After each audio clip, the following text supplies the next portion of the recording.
All right, NDA 300ದ ಸಂಖ್ಯೆಯನ್ನು ಮುಟ್ಟು ತೋರಿಸ್ತಾ ಇದ್ದಾರೆ, ಆದರೆ INDA 224 ತೋರಿಸ್ತಿದ್ದಾರೆ. ಎರಡೂ ನಂಬರ್ಗಳಿಗೆ ಭಾಳ ದೊಡ್ಡ ಮಹತ್ವ ಇಲ್ಲ. ನಾನು ಆಗಲೇ ಹೇಳ್ದಂಗೆ ಆ ರೀತಿ ಇದ್ದರೆ ಆ ನಂಬರ್ಗಳಿಗೆ ಮಹತ್ವ.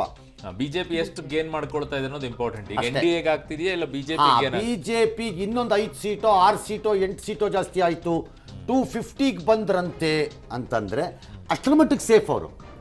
ಅವಾಗ ಬಂದ್ರೆ ಅಲ್ಲ, ಮತ್ತೆ ಡಿಪೆಂಡೆನ್ಸಿ ಕಡಿಮೆ ಆಗ್ತಾ ಇದೆ ಅವರಿಗೆ. ಎಸ್, 260 ವರೆಗೂ ಬಂದ್ರೆ ಡಿಪೆಂಡೆನ್ಸಿ ಕಡಿಮೆ ಅದು ಅಲ್ವಾ? ಹೌದು ಸರ್. ಬಟ್ ಅವರೇ ಸಿಂಗಲ್ ಲಾರ್ಜೆಸ್ಟ್ ಪಾರ್ಟಿ ಅಂತೂ ಇರ್ತಾರೆ, ಅದ್ರಲ್ಲಿ ಯಾವ ಅನುಮಾನನೂ ಇಲ್ಲ. ಧಾರವಾಡದಲ್ಲಿ ಪ್ರಹ್ಲಾದ್ ಜೋಶಿ ಬಹುತೇಕ ಗೆಲುವು ಸಾಧಿಸ್ತಾ ಇದ್ದಾರೆ. 90,000 ಮತಗಳ ಲೀಡ್ಗೆ ಹೊರಟೋಗ್ಬಿಟ್ಟಿದ್ದಾರೆ, ಹಾಗಾಗಿ ಅವ್ರು ಗೆಲ್ತಾರೆ. ಬೆಳಗಾವಿಯಲ್ಲಿ ಶೆಟ್ಟರ್ ಕೂಡ ಯಾವುದೇ ಸಮಸ್ಯೆ ಇಲ್ಲದೆ ಗೆಲ್ಲುವಂಥ ಹಂತವನ್ನು ತಲುಪ್ತಾ ಇದ್ದಾರೆ. ಕರ್ನಾಟಕದಲ್ಲಿ ಕಾಂಗ್ರೆಸ್ 10 ಸೀಟಿಗೆ ನಿಲ್ಲಬಹುದು ಅನ್ನೋ ಲಕ್ಷಣನೇ ಇದ್ದಂಗೆ ಇದೆ. ಬೇರೆ ಎಲ್ಲೂ ಅವ್ರಿಗೆ ಆ್ಯಡ್ ಆನ್ ಆಗ್ತಿರೋ ಹಾಗೆ ಇಲ್ಲ, ಅಥವಾ ಕಳ್ಕೊಳ್ಳೋ ಲಕ್ಷಣನೂ ಯಾವುದು ಕಾಣಿಸ್ತಾ ಇಲ್ಲ. ಈಗ ನಮ್ಮ ಲೆಕ್ಕಾಚಾರದಲ್ಲಿ ಫಲಿತಾಂಶಗಳೆಲ್ಲ ಒಂದು ಹಂತಕ್ಕೆ ಬಂದು ಕೂತಿದೆ.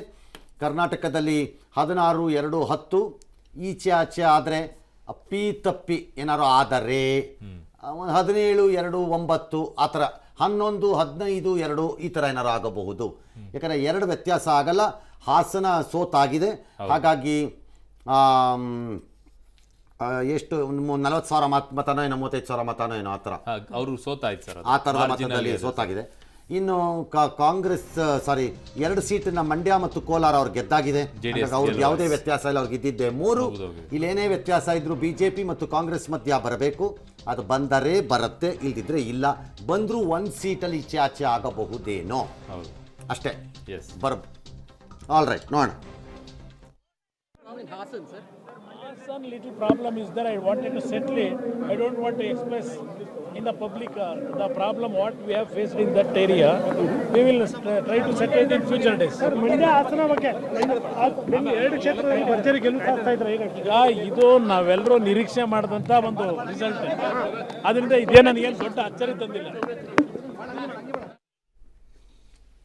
ಸರ್. ಲೋಕಲ್ ಆಗಿ ಅಚ್ಚರಿ ತಂದಿಲ್ಲ, ಕರೆಕ್ಟು, ಕರ್ನಾಟಕದಲ್ಲಿರುವಂಥ ಬಿಜೆಪಿ JDSಗೆ. ಬಟ್ ರಾಷ್ಟ್ರ ಮಟ್ಟದಲ್ಲಿರುವಂಥ ಈ ಬೆಳವಣಿಗೆಗಳಿಗೆ ಅಚ್ಚರಿ ತರಲೇಬೇಕಲ್ಲ ಸರ್. ಇಲ್ಲಿರುವಂಥ ಬಿಜೆಪಿ ನಾಯಕರುಗಳಿಗೆ ತುಂಬ ಓವರ್ ಕಾನ್ಫಿಡೆನ್ಸಲ್ಲಿದ್ದರು. ಇಲ್ಲಿ ನೋಡ್ತಾ ಇರಿ ನೀವು, ಕೊಟ್ಟಿರುವಂಥ ಎಕ್ಸಿಟ್ ಪೋಲ್ಗಳಿಂತಲೂ 30 ಸೀಟ್ ಜಾಸ್ತಿ ಬರ್ತೀವಿ ಅನ್ನುವಂಥದ್ದನ್ನು ಇಲ್ಲಿ ನಾಯಕರುಗಳು, ವಿರೋಧ ಪಕ್ಷದ ನಾಯಕರುಗಳೆಲ್ಲ ಬಹುದೊಡ್ಡದಾಗಿ ಮಾತನಾಡ್ತಾ ಇದ್ರು. ಬಟ್ ಆ ಕಾನ್ಫಿಡೆನ್ಸು ಒಂಚೂರು ಕಡಿಮೆ ಆಗುತ್ತೆ ಅನ್ಸುತ್ತೆ ಅಲ್ಲ ಸರ್ ಒಂದು ಪಕ್ಷಕ್ಕೆ?